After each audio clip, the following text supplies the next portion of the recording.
स्वागत है आपका अपने YouTube चैनल हमारा परीक्षा में। तो आज हम बात करें ग्रामीण समाजम विकास परिवेश के सेट 3 की, जो कि लेखपाल की भर्ती 2021 से संबंधित है। इससे पहले मैं 2 प्रैक्टिस सेट करवा चुका हूं, प्रैक्टिस सेट 1 और प्रैक्टिस सेट 2, जो कि मेरे चैनल की प्लेलिस्ट में मिल जाएगा। ग्रामीण लेखपाल परिवेश प्रैक्टिस सेट की में, ठीक है, आप उसे भी देखना ना भूलें इसी के साथ। तो आइए चलते हैं अपने क्वेश्चन पे। पहला क्वेश्चन हो जाता है आपका, उत्तर प्रदेश में पाई जाने वाली थारू जनजाति के विषय में कौन सा कथन सही है। ऑप्शन ए, यह किरात वंशीय है। ऑप्शन बी, इनमें संयुक्त परिवार प्रथा प्रचलित होती है। ऑप्शन सी, यह उत्तर प्रदेश के तराई क्षेत्र में निवास करते हैं। या ऑप्शन डी, उपरोक्त सभी। तो आपका राइट आंसर हो जाएगा उपरोक्त सभी, यानी ऑप्शन डी। ठीक है गाइस, ये नेक्स्ट क्वेश्चन डिस्कस कर लेते हैं।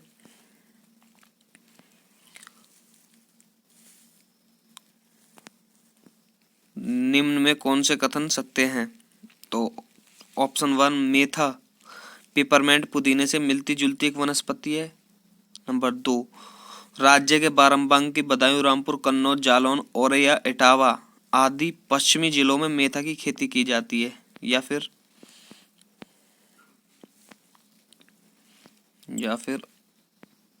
ऑप्शन 3, मेथा ऑयल की शुद्धता जांच करने के लिए कन्नौज एवं fragrance and floor development centre FFDC की स्थापना की गई है। तो इसमें जो आपका राइट आंसर हो जाएगा ना, इसमें आपका डी राइट आंसर हो जाएगा। ये सभी सही है, ठीक है, सभी कथन सही है, डी राइट आंसर हो जाएगा। आइए नेक्स्ट क्वेश्चन डिस्कस कर लेते हैं। राज्य कृषि विभाग द्वारा कौन सा मासिक बुलेटिन प्रकाशित किया जाता है। तो ऑप्शन डिस्कस कर लेते हैं। ऑप्शन ए, कृषि दर्शन। ऑप्शन बी, खेती बाड़ी। ऑप्शन सी, कृषि विज्ञान। या ऑप्शन डी, कृषि चिंतन। कृषि चिंतन, तो आपका जो राइट आंसर हो जाए ना, कृषि चिंतन मासिक बुलेटिन प्रकाशित किया जाता है राज्य कृषि विभाग द्वारा। आइए नेक्स्ट क्वेश्चन डिस्कस कर लेते हैं। आइए क्वेश्चन नंबर 4, निम्न में कौन सा आंवला की प्रमुख प्रजाति नहीं है। नीचे ऑप्शंस दिए हैं। Option A, Kanchan. Option B, Krishna. Option C, Lalit Surkha. Option D, Banarasi. इसमें पूछा गया है कौन सा आंवला की प्रमुख प्रजाति नहीं है, ठीक है। तो आइए मैं आपको बता दूं, ये ललित सुरखा है ना, ये जो आंवला की प्रमुख प्रजाति नहीं है, ठीक है। आइए नेक्स्ट क्वेश्चन डिस्कस कर लेते हैं। उत्तर प्रदेश सरकार द्वारा संचालित वंदे मातरम योजना का संबंध किससे है। ऑप्शन ए, महिलाओं के निःशुल्क उपचार से। ऑप्शन बी, स्कूली शिक्षा से। ऑप्शन सी, स्वरोजगार से। या ऑप्शन डी, ग्राम विकास से। तो आपका राइट आंसर हो जाएगा महिलाओं के निःशुल्क उपचार से है मात्र। और जो वंदे मातरम योजना है ना, वंदे मातरम योजना और महिलाओं के निःशुल्क उपचार से संबंधित है, ठीक है। आइए नेक्स्ट क्वेश्चन डिस्कस कर लेते हैं।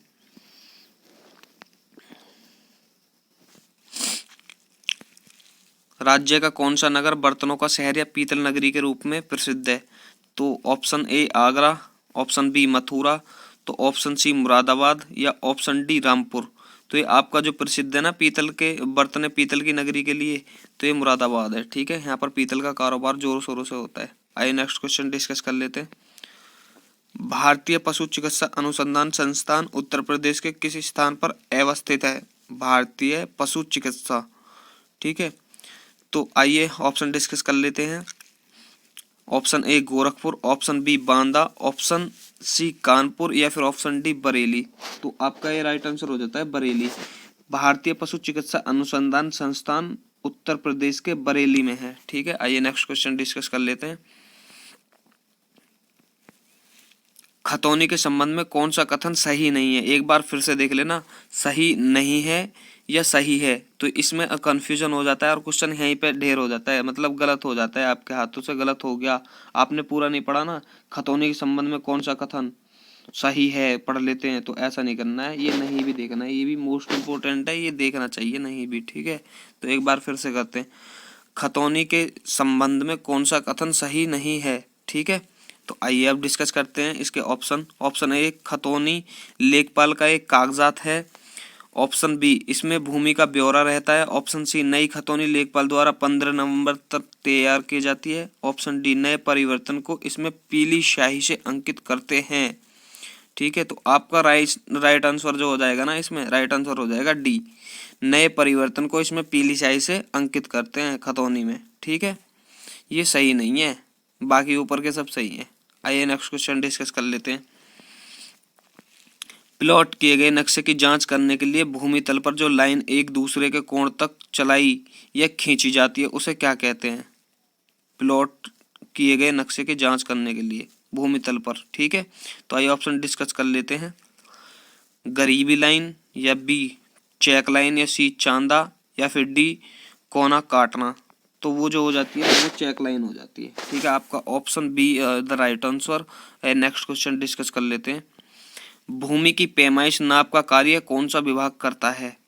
ठीक है, भूमि की पैमाइश या नाप का कार्य, तो ऑप्शन ए भू प्रबंध विभाग, या ऑप्शन बी चिकित्सा विभाग, ऑप्शन सी राजस्व विभाग, या ऑप्शन डी शिक्षा विभाग। तो भूमि देखते ही भू प्रबंधन मत कर देना, भू प्रबंध विभाग लगा दो कभी। ठीक है, उसमें पहले थोड़ा सोच विचार ही करो, देखना भी चाहिए अपने दिमाग से भी कुछ भी। ठीक है, ऐसे ही नहीं लगा देना है। तो भूमि से भूमि की जो पैमाइश आती है ना, वो राजस्व विभाग के अंतर्गत आती है, रेवेन्यू ऑफिस के अंदर। ठीक है, आइए नेक्स्ट क्वेश्चन डिस्कस कर लेते हैं। निम्नलिखित में कौन किसे चकबंदी के अधीन नहीं लिया जा सकता?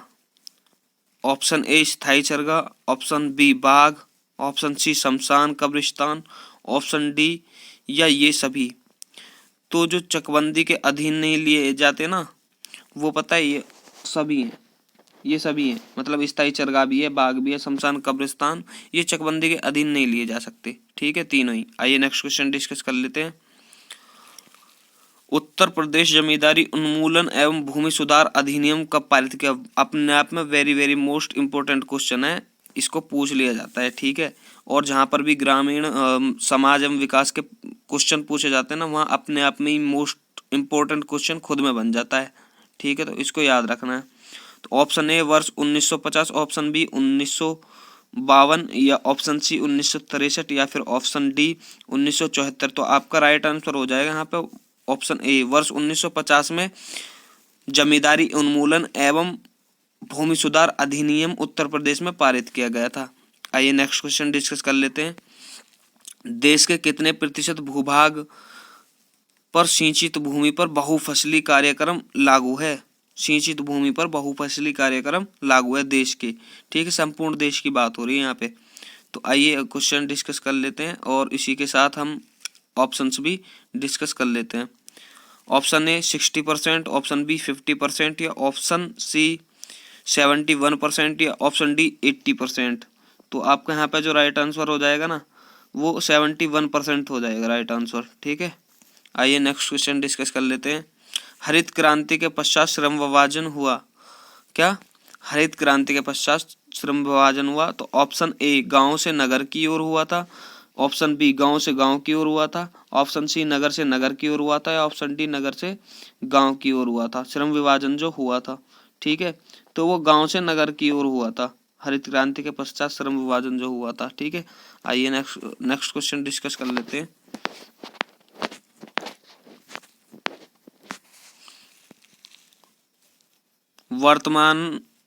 वर्तमान मई 2020 तक देश के कितने प्रतिशत ग्रामीण घरों में बिजली की उपलब्धता सुनिश्चित हो गई है? ठीक है, ग्रामीण घरों में 2020 तक, मतलब 2020 के आंकड़ों के अनुसार कितनी प्रतिशत ग्रामीण घरों में बिजली अभी तक पहुंच गई है? ठीक है, वो ये पूछ रहा है।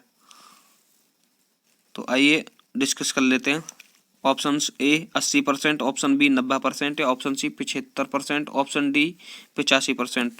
तो वो 90% हो गई है।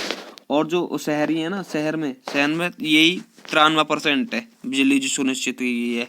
ठीक है, तो मैं जो साइड वाला फैक्ट बता रहा हूँ ना, ये आप नोट डाउन कर लें, बहुत इंपॉर्टेंट है आपके एग्जाम के लिए ये भी, क्योंकि इससे ही आप मतलब शहर और ग्रामीण का दोनों का तुलना यहाँ पे कर सकते हो, और माइंड में भी बैठ जाएगा आराम से, यहीं पे बैठ जाएगा। ठीक है, आइए नेक्स्ट क्वेश्चन डिस्कस कर लेते हैं। निम्न में से कौन भूमि संरक्षण व्यवस्था का उद्देश्य नहीं है? ठीक है। ऑप्शन ए वृक्षारोपण करना, ऑप्शन बी पशुचारण को बढ़ावा देना, ऑप्शन सी बेकार भूमि को कृषि योग्य बनाना, या ऑप्शन डी परती भूमि को कृषि में बदलना। ठीक है, तो यहाँ पे आपका राइट आंसर हो जाएगा पशुचारण को बढ़ावा देना। ये भूमि संरक्षण व्यवस्था का कोई उद्देश्य नहीं है।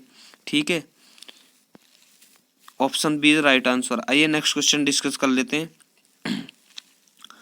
अंत्योदय अन्न योजना AAY के अंतर्गत निर्धन परिवारों को प्रति माह कितना अनाज उपलब्ध कराया जाता है। ठीक है, तो ये योजनाएं भी पूछ ली जाएंगी, ये बहुत ही महत्वपूर्ण योजना है अपने आप में। Option A 35 kilogram, option B 30 kilogram, या ऑप्शन सी 40 किलोग्राम, या ऑप्शन डी 25 किलोग्राम। आपका option number A right answer हो जाएगा आपका। ठीक है, आइए नेक्स्ट क्वेश्चन डिस्कस कर लेते हैं आगे। निम्न में कौन सामाजिक वानिकी का प्रकार नहीं है। ऑप्शन ए ग्रामीण वानिकी, ऑप्शन बी जल वानिकी, ऑप्शन सी शहरी वानिकी, या ऑप्शन डी फार्म वानिकी। ठीक है, तो आपका जो हो जाएगा ना यहाँ पे प्रकार सामाजिक वानिकी का प्रकार, ये जल वानिकी प्रकार नहीं है। Option B right answer. आइए नेक्स्ट क्वेश्चन डिस्कस कर लेते हैं इसी के साथ।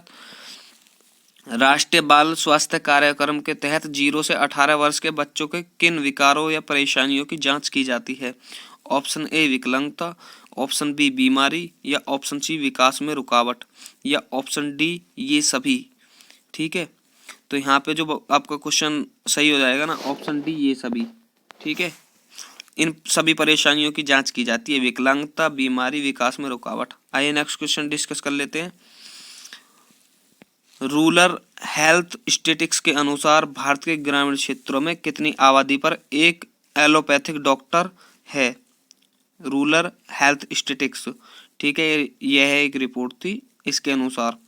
आइए option A 20,000, option B 26,000, option C 30,000, या ऑप्शन डी 40,000। तो इसका जो राइट आंसर हो जाएगा ना आपका, वो हो जाएगा ऑप्शन बी, यानी 26,000 पर एक एलोपैथिक डॉक्टर है। ठीक है, और ये ग्रामीण में 3900 की संख्या पे एक बेड है। ठीक है, एक बेड इतना है। और जबकि होना कितना चाहिए WHO के अनुसार, WHO के अनुसार यही चीज, WHO के अनुसार ये चीज 1000 पर होनी चाहिए, 1000 पे एक बेड। ठीक है, तो आइए नेक्स्ट क्वेश्चन डिस्कस कर लेते हैं। ग्रामीण क्षेत्रों में पेयजल की समस्या के समाधान के लिए केंद्र सरकार ने किस वर्ष स्वजल धारा कार्यक्रम की शुरुआत की थी। मतलब सॉरी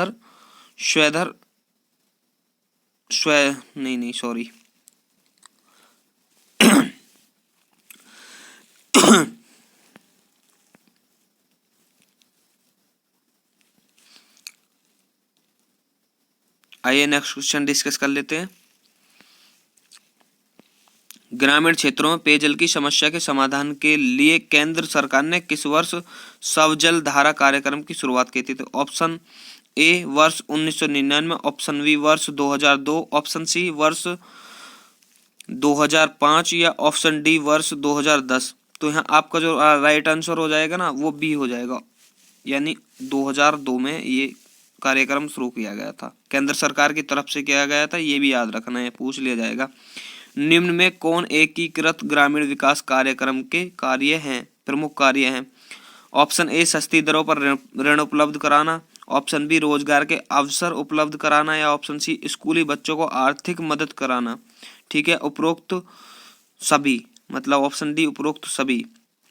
तो यहाँ आपका राइट आंसर हो जाएगा उपरोक्त सभी। आइए नेक्स्ट क्वेश्चन डिस्कस कर लेते हैं।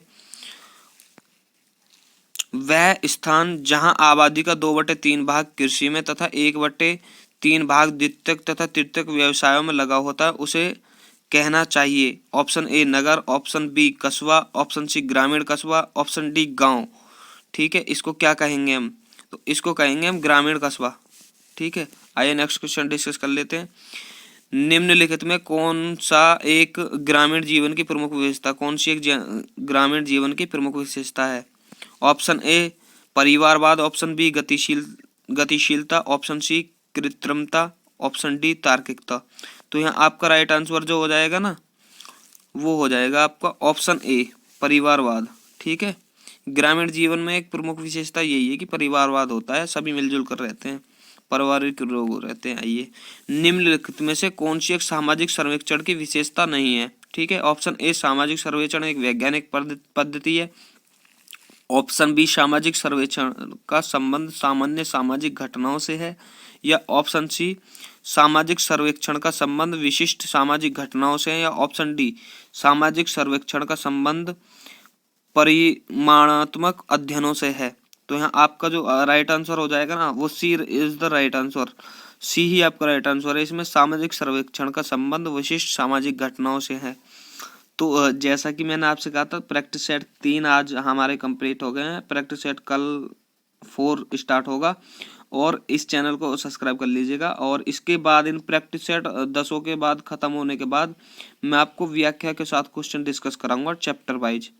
ठीक है, वो भी बहुत very very most important topic है और उसमें सबसे ज़्यादा महत्वपूर्ण होने वाली है व्याख्या। व्याख्या में जो टॉपिक्स मैं क्लियर कराऊंगा ना, आपके छोटे छोटे की पॉइंट्स, तो वो भी अपने आप में ही वो क्वेश्चंस होंगे। ठीक है, तो इसी तरह की और वीडियो देखने के लिए मेरे चैनल को सब्सक्राइब करें और अपने सगे संबंधी साथियों को भी शेयर करें। ठीक है, और तुम तो खुद लाइक कर देना ये वीडियो। ठीक है, ओके, धन्यवाद, मिलते बहुत जल्द। ये चीज़ WHO के अनुसार ये चीज़ 1000 पर होनी चाहिए, 1000 पे एक बेड। ठीक है, आइए नेक्स्ट क्वेश्चन डिस्कस कर लेते हैं। ग्रामीण क्षेत्रों में पेयजल की समस्या के समाधान के लिए केंद्र सरकार ने किस वर्ष स्वजल धारा कार्यक्रम की शुरुआत की थी? तो ऑप्शन ए वर्ष 1999, ऑप्शन बी वर्ष 2002, ऑप्शन सी वर्ष 2005 या ऑप्शन डी वर्ष 2010। तो यहाँ आपका जो राइट आंसर हो जाएगा ना, वो बी हो जाएगा, यानी 2002 में ये कार्यक्रम शुरू किया गया था, केंद्र सरकार की तरफ से किया गया था। ये भी याद रखना है, पूछ लिया जाएगा। निम्न में कौन एकीकृत ग्रामीण विकास कार्यक्रम के कार्य हैं, प्रमुख कार्य हैं? ऑप्शन ए सस्ती दरों पर ऋण उपलब्ध कराना, ऑप्शन बी रोजगार के अवसर उपलब्ध कराना, या ऑप्शन सी स्कूली बच्चों को आर्थिक मदद कराना। ठीक है, उपरोक्त सभी, मतलब ऑप्शन डी उपरोक्त सभी। तो यहाँ आपका राइट आंसर हो जाएगा उपरोक्त सभी। आइए नेक्स्ट क्वेश्चन डिस्कस कर लेते हैं। वह स्थान जहां आबादी का 2/3 भाग कृषि में तथा 1/3 भाग द्वितीयक तथा तृतीयक व्यवसायों में लगा होता है उसे कहना चाहिए। ऑप्शन ए नगर, ऑप्शन बी कस्बा, ऑप्शन सी ग्रामीण कस्बा, ऑप्शन डी गांव। ठीक है, इसको क्या कहेंगे हम? तो इसको कहेंगे हम ग्रामीण कस्बा। ठीक है, आइए नेक्स्ट क्वेश्चन डिस्कस कर लेते हैं। निम्नलिखित में कौन सा एक ग्रामीण जीवन की प्रमुख विशेषता, कौन सी एक ग्रामीण जीवन की प्रमुख विशेषता है? ऑप्शन ए परिवारवाद, ऑप्शन बी गतिशीलता, ऑप्शन सी कृत्रिमता, ऑप्शन डी तार्किकता। तो यहाँ आपका राइट आंसर जो हो जाएगा ना, वो हो जाएगा आपका ऑप्शन ए परिवारवाद। ठीक है, ग्रामीण जीवन में एक प्रमुख विशेषता यही है कि परिवारवाद होता है, सभी मिलजुल कर रहते हैं, पारिवारिक लोग रहते हैं। आइए, निम्नलिखित में से कौन सी एक सामाजिक सर्वेक्षण की विशेषता नहीं है? ठीक है, ऑप्शन ए सामाजिक सर्वेक्षण एक वैज्ञानिक पद्धति है। ऑप्शन बी सामाजिक सर्वेक्षण का संबंध सामान्य सामाजिक घटनाओं से है। या ऑप्शन सी सामाजिक सर्वेक्षण का संबंध विशिष्ट सामाजिक घटनाओं से है। या ऑप्शन डी सामाजिक सर्वेक्षण का संबंध परिमाणात्मक अध्ययनों से है। तो यहाँ आपका जो राइट आंसर हो जाएगा ना, वो सी इज द राइट आंसर। सी ही आपका राइट आंसर है। इसमें सामाजिक सर्वेक्षण का संबंध विशिष्ट सामाजिक घटनाओं से है। तो जैसा कि मैंने आपसे कहा था, प्रैक्टिस सेट 3 आज हमारे कंप्लीट हो गए हैं। प्रैक्टिस सेट कल 4 स्टार्ट होगा और इस चैनल को सब्सक्राइब कर लीजिएगा। और इसके बाद इन प्रैक्टिस सेट 10 के बाद खत्म होने के बाद मैं आपको व्याख्या के साथ क्वेश्चन डिस्कस कराऊंगा चैप्टर वाइज। ठीक है, वो भी बहुत very very most important topic है और उसमें सबसे ज़्यादा महत्वपूर्ण होने वाली है व्याख्या। व्याख्या में जो टॉपिक्स मैं क्लियर कराऊंगा ना, आपके छोटे छोटे की पॉइंट्स, तो वो भी अपने आप में ही वो क्वेश्चंस होंगे। ठीक है, तो इसी तरह की और वीडियो देखने के लिए मेरे चैनल को सब्सक्राइब करें और अपने सगे संबंधी साथियों को भी शेयर करें। ठीक है, और तुम तो खुद लाइक कर देना ये वीडियो। ठीक है, ओके, धन्यवाद, मिलते बहुत जल्द।